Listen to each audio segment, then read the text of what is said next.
Chapter 26. Kim had come into Samsaville out of the snow-capped mountains because of a visit from Angela. "Come back to Samsaville with me and you can find a mate," Angela had said to her when Angela discovered the snow leopard's parents had died and she was wandering around searching for food. "You can stay with Nero and me. You know I don't like Nero. He's a werewolf and we don't get along," Kim said, remembering an encounter with him when she was just a cub. She had attacked him, not knowing he was a friend of Angela's. He had gone looking for Angela and ran across Kim. Nero tried to chase her away, but she waited for him and jumped on him from a tree and scarred him across his face and back before Angela stopped Nero from killing her, or before Kim snatched out Nero's eyes. Since then they had very little to say to each other, but for Angela's sake Nero took her in and gave her a job. But he didn't want her at their cabin, and she didn't want to be there. So she pitched a tent behind the bar to open it up early for the men working different shifts in Samsaville, where they could get a drink or food before they went to work on the new buildings Harper had commissioned to be built in Samsaville. "I know you don't care for Nero, but he's different now. I wouldn't have invited you here if he wasn't, and you need a place to find food, and the humans here aren't bad either. In your area there aren't any snow leopard shifters. The humans and shifters have respect for each other in Samsaville. They have laws and rules to follow. Harper Samsa drew up the laws himself, and if anyone breaks them they can't live in Samsaville." Kim couldn't help but think about that day which brought her here, and when she first glanced up and saw Liam. Tall and lean and sure of himself. He was what she was looking for, if she didn't have someone of her same species. She turned to him before she walked into the tent. "I've never met anyone like you," Liam said. He placed his hands to her small, delicate face as he let her step into the tent first. Lowering his head, he walked behind her. Bending down, he helped her undress in a small tent outside of the Rusty Nail in the middle of a vast forest. She slipped out of her black and white bodysuit with a long tail. She tossed her fake cat ears to the side. Liam's eyes opened wide and his jaw dropped. His raised eyebrows smoothed and he took a deep breath, wondering how he got so lucky. Liam, too tall to stand in the tent, slid down and sat on her rather large cot. She sat near him nude. He had never seen anyone that comfortable without clothes. All the women he had seen in his practice hid behind a sheet, and even then their bodies were tense. Maybe it was his age, he thought. Maybe she was comfortable with him, and they both knew why he had followed her to the tent. He desired her, and he expected to make love to her, and she wanted him also. "My name is Liam," he said, his eyes raking her from her hair down to her small frame. Her hair long and blonde, almost white. Her mouth small and pursed round. "I know your name is Liam because you've told me over and over. But you never said your name." "Kim," she purred and eased her body up against his. His hands down to the side, he wasn't sure what he should do with them. She reached for them and placed one over her breasts. He touched them as a doctor would. No amount of feeling. She turned to him. "Don't you want to feel me?" She placed her hands over his, resting on her breasts. His hands sent a wave of desire as her body craved his hands. "Of course I do," Liam said with his hands holding firmly on her breasts. Her nipples extending with a shiver of pleasure coursing through Liam's body. His breathing intensified. "Do you know what I am?" she said in a low voice as she opened his shirt. "Yes. But don't tell me you're underage?" Liam said with a huff of disappointment. "No. I'm not. I'm a full-grown snow leopard." "But you're not a snow leopard. You're a human." "A woman," he said as Kim leaned and bit his ear, then kissing his neck and face as she opened his shirt. She raked her sharp claws over and down his chest. "I was afraid this would happen." She turned away to find her clothes. "Just when I'm attracted to a human, he doesn't know what I am. You will have to leave." "But why?" "I like you a lot." "I like you too," Kim said as Liam pulled her to him and sat her on his lap. She felt the throb of his manhood beating as if it was his pulse. He wanted her. But she needed more than that. She didn't want to be just another shifter for a human looking for a rough night and a good fuck. She wanted to be his mate, and she would save herself until she met the right human or shifter. She may have been the last of her kind in this area, and she would be protective of whom she selected to be her mate. She thought she had found the most prosperous of men. One that could protect her and her cubs once she became pregnant. I can't be with you tonight because you're a human. He opened his eyes wide. A human who knows little about a shifter's ways. Liam was trying to remember what Emily said to him. I know that you shift and your human form isn't fixed. You can walk on all fours if you're excited or if you are threatened. You will have pups instead of babies. Just as I thought, she said. When I get pregnant I will have cubs, not pups. I should have known that, Liam said. Yes, you should. Now it's time for you to leave. I have to go back to work and get up early to hunt my food. I knew that. I know you hunt your food, but with me you don't have to do that. It's what I do. I hunt my food. I don't need you to feed me. Kim turned away from Liam. He liked her independent spirit. He liked her, and he had to find some way to keep her. If you give me a chance to learn about you and your lifestyle, I'm sure you will find me suitable for you. You fascinate me. I can't let you get away from me. It was then Liam knew that he would do anything to have her. Yet he didn't entirely believe her, because he hadn't seen anyone become a shifter. He tried to understand, but deep down it didn't make any sense to him. After all, he was a doctor and a scientist. Things like werewolves and shifters didn't exist in his world. But Liam was willing to agree to anything to make love to the little snow leopard. I followed my cousin Angela here because she said this would be a haven for shifters, and whoever was here, human or shifter, would know who we are and not judge us. I don't judge you. You're a beautiful girl, I mean shifter. Kim needed the comfort of his body. She had never felt the caress of a male human or shifter before, and she craved that feeling.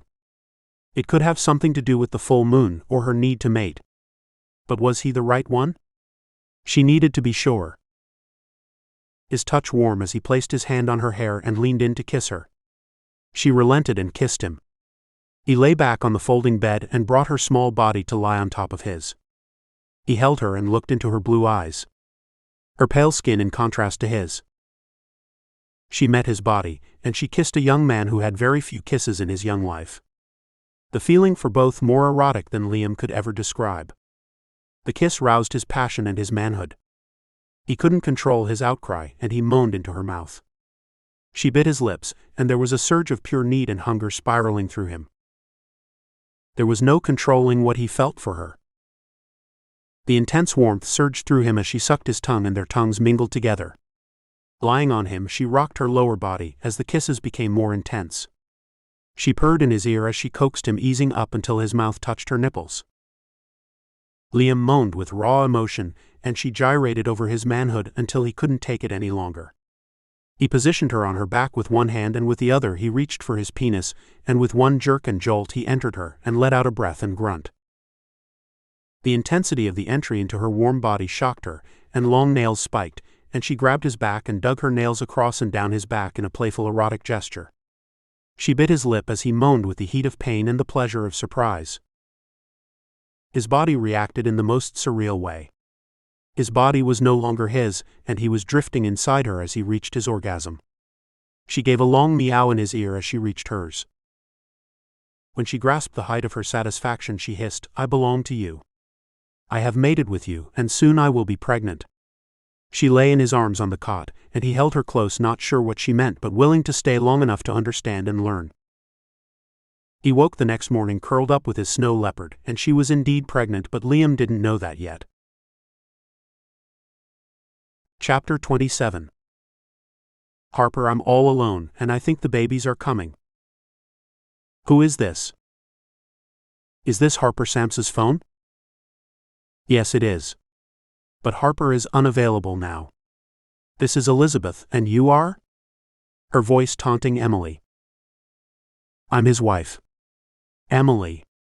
And Emily hung up the phone as the pain hit her. She didn't know who else to call. Angela didn't have a phone. What are you doing still sitting here? I agreed to have dinner with you, and I can't see anything that has changed in the last few minutes.